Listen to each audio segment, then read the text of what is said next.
हे दोस्तों, अक्सर आप लोगों ने प्लैनेट्स के बारे में पढ़ा होगा, हमारे सोलर सिस्टम के बारे में पढ़ा होगा और आपने ये देखा होगा कि हमारे सोलर सिस्टम के बीच में जो भी प्लैनेट्स हमारे एग्जिस्ट करते हैं, जो भी हमारे सन के चारों ओर घूमते हैं, इन प्लैनेट्स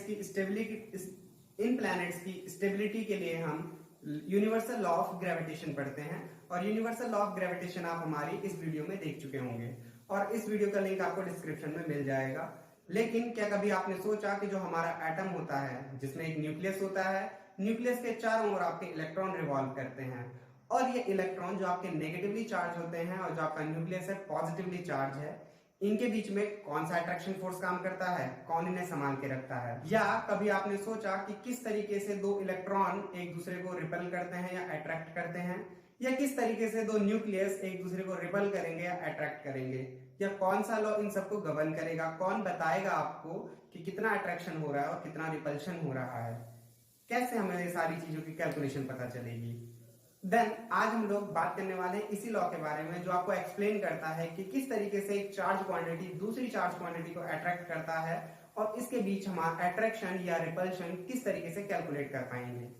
तो सबसे पहले अगर आप चैनल पे नए हैं तो प्लीज वीडियो को पूरा देखिएगा और अगर आपको वीडियो पसंद आए तो वीडियो को लाइक कीजिए, चैनल को सब्सक्राइब कीजिए और वीडियो को शेयर कीजिए। तो चलिए आते हैं हमारे आज के टॉपिक में, जिसका नाम है कूलॉम्स लॉ।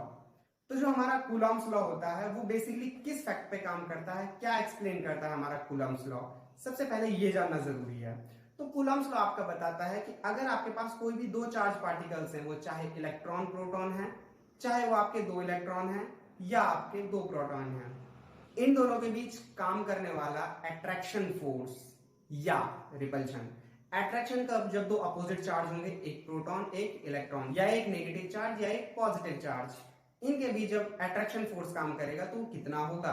और रिपल्शन तब जब आपके दो अपोजिट चार्ज एक दूसरे के और रिपल्शन तब जब आपके दो सिमिलर चार्ज एक दूसरे के कांटेक्ट में आएंगे, जैसे आपके दो प्रोटॉन आ जाएं, दो इलेक्ट्रॉन आ जाएं, दो नेगेटिव आ जाएं या दो पॉजिटिव आ जाएं। जब वो एक दूसरे के कांटेक्ट में आएंगे या एक दूसरे के नजदीक आएंगे तो किस तरीके से और कितना एक दूसरे को रिपल करेंगे, इसको एक्सप्लेन करने के लिए हमारे कूलॉम्स लॉ को हम हेल्प लेते हैं और कूलॉम्स लॉ के बेस पे हम सारी कहानियों को क्लियर करते हैं।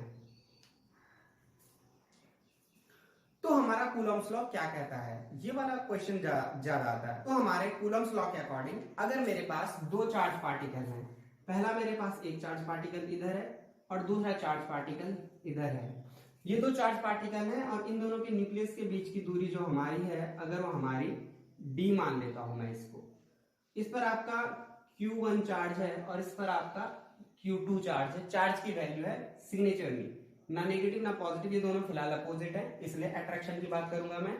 जो आपका इन दोनों के बीच काम करने वाला फोर्स ऑफ अट्रैक्शन होगा F, वो आपके डायरेक्टली प्रोपोर्शनल होगा किसके? इन दोनों के मैग्नीट्यूड्स, जो Q1 इंटू Q2 होगा, इन दोनों के मैग्नीट्यूड के प्रोडक्ट के बराबर। देन आपका फर्स्ट केस में force of attraction acting between two charge particle is directly proportional to their product of their magnitude. तो ये आपकी फर्स्ट इक्वेशन बन गई। पहला, आपके इन दोनों के बीच का क्या होना चाहिए? मैग्नीट्यूड का प्रोडक्ट के प्रोपोर्शनल। सेकेंड, जो आपका फोर्स ऑफ अट्रैक्शन होगा वो डायरेक्टली प्रोपोर्शनल न हो करके इस बार इनवर्सली प्रोपोर्शनल होगा इन दोनों के बीच की डिस्टेंस के स्क्वायर के। दैट मींस 1/d² के इनवर्सली प्रोपोर्शनल। अब ये आपका Q1 Q2 के प्रोपोर्शनल भी हो गया और 1/d² के इनवर्सली प्रोपोर्शनल भी आपको दिख रहा है। अब क्योंकि ये फोर्स एक ही जगह काम करता है तो मैं दोनों को एक साथ लिख सकता हूं। मैं फाइनली लिखूंगा F is proportional Q1 Q2 upon d²। और बेसिकली यही आपका कूलॉम्स लॉ होता है, यही इक्वेशन आपकी कूलॉम्स लॉ की इक्वेशन होती है। अब आप बताएंगे कि कूलॉम्स लॉ आपने बुक में थोड़ा एक्स्ट्रा देखा होगा, कुछ एक्स्ट्रा चीजें आ रही थी, जैसे प्रोपोर्शनलिटी का साइन नहीं आता। तो जब हम प्रोपोर्शनलिटी का साइन हटाते हैं तो प्रोपोर्शनलिटी का साइन हटाने के बाद ये जो आपका प्रोपोर्शनलिटी का साइन है, इसको हटाने के बाद हम एक कांस्टेंट ऐड कर लेते हैं और जब हम उस कांस्टेंट को ऐड करेंगे तो उसकी वैल्यू 1/4πε0 के बराबर आती है। सो अगर अब मैं इसे आगे एलिब्रेट करूं तो आगे एलिब्रेट करके इसके बाद हम क्या लिख सकते हैं इस चीज को, ये आपका पर्टिकुलर जो था ये मैं आपका इरेज करके बता देता हूं कि जब हम इसे ऐड कर लेंगे तो आपका F इज इक्वल टू के, एक कांस्टेंट आ जाएगा इस प्रोपोर्शनलिटी को हटाकर, एंड आपका जो रिमेनिंग होगा वो Q1 Q2 upon D square, इस तरीके से आपका आ जाएगा। और अगर मैं इस k को हटाऊंगा then F is equal to 1 upon 4 pi epsilon naught Q1 Q2 upon D square, ये आपका पर्टिकुलरली आ जाएगा।